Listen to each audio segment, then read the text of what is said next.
You can't hear what you're mixing. Let's talk about why. I'm Alex Maggs from Ultimajor Studios, and this is Quick Fix Mix Tips. This is going to be a multi-parter, so stay tuned and hit follow or subscribe to hear more. Today, we're talking about headphones. It's the first step in why you can't hear what you're doing. Now, headphones as a way to check a mix are fantastic, especially if you're mixing predominantly on speakers, but today I want to talk about if you're mixing predominantly on headphones. Now, there's some definite benefits to mixing on headphones.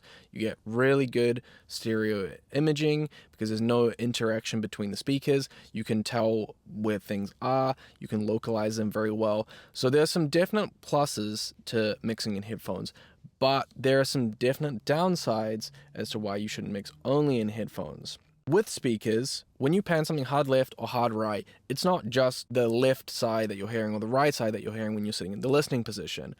Essentially, you're hearing a combination of the room reflections, things bouncing around, moving around. You're hearing the left channel interact with the right channel, and basically it's creating a stereo image. It's interacting with the entire space. But with headphones, it's going straight from your left headphone into your left ear, straight from your right headphone into your right ear, and there's no crosstalk whatsoever. So you might end up with really bad phase issues where things cancel out when you play them on speakers, which you just can't hear, especially depending on how you're widening things. But when it comes to headphones, you can do some things to help with this.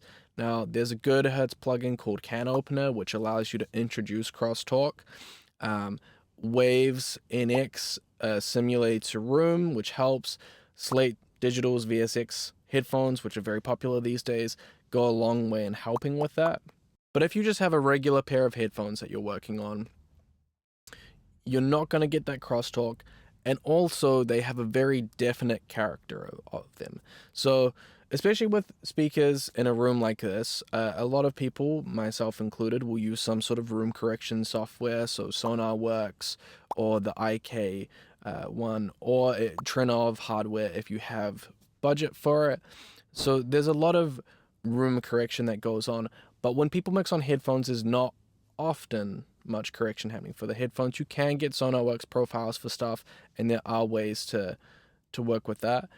Really, if you can learn your headphones very, very well, you can get past that, but you have to know what they sound like. You have to get used to it. So it's worth making that investment in terms of time. Come back later in this series where we're going to talk about room, speakers, and your ears. Stay tuned.